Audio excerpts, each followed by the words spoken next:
राधे राधे जी। ओम नमो भगवते वासुदेवाय नमः।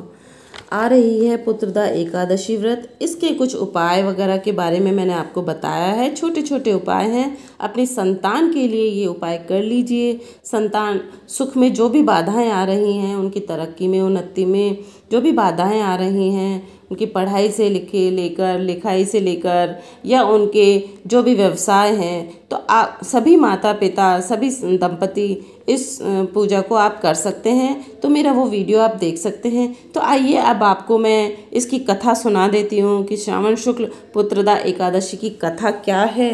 तो इससे पहले आप मेरी कथा सुने, उस चैनल को सब्सक्राइब कर लीजिए और ज़्यादा से ज़्यादा शेयर कर दीजिए, जिससे सभी लोग इसका लाभ उठा सकें।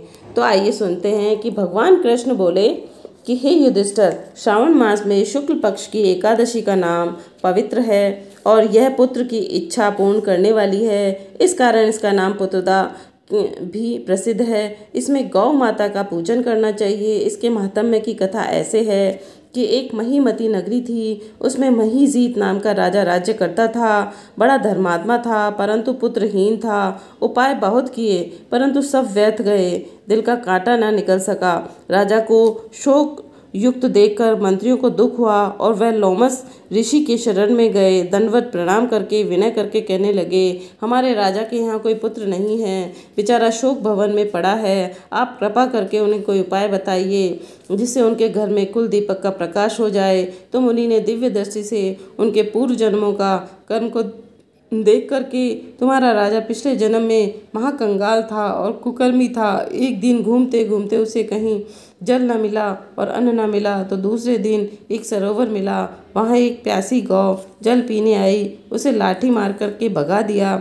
उस महापाप से तुम्हारे राजा निसंतान हुआ है और जिस दिन वह भूखा प्यासा रहा, रात्रि को चलते चलते जागरण भी हो गया, भूखा था, भगवान को स्मरण करके भोजन मांगता था, तो उस दिन श्रावण शुक्ल एकादशी व्रत उसने भूल से कर लिया।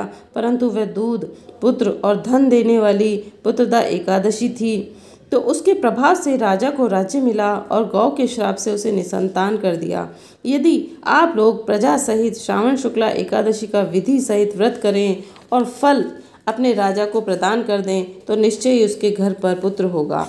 व्रत की विधि यह है कि गौओं का पूजन करना चाहिए, उनको मधुर जल, मधुर फलों से प्रसन्न करके द्वादशी के दिन उन्हें भर पेट लड्डू और पूरी इत्यादि का मिष्ठान भोग लगाना चाहिए। उनका आशीर्वाद और पुत्रदा एकादशी का महात्म्य एक समान है। तो मुनि की शिक्षा से मंत्रियों ने प्रजा सहित व्रत करके रात्रि को कीर्तन किया और गौओं का पूजन करके पुत्र प्राप्त किया। तो इस दिन इस प्रकार से ये जो पुत्रदा एकादशी व्रत की कथा है, इस दिन मुख्य रूप से हमें गुड़ का साकार लेना चाहिए। गुड़ अवश्य होना चाहिए। हम जो भी हम व्रत करते हैं, फलाहार हम लेते ही हैं, केवल गुड़ पे तो आधारित रह नहीं सकते। तो गुड़ थोड़ा सा अवश्य इसमें प्रसाद रूप में लेना चाहिए। तो राधे राधे जी, राधे राधे।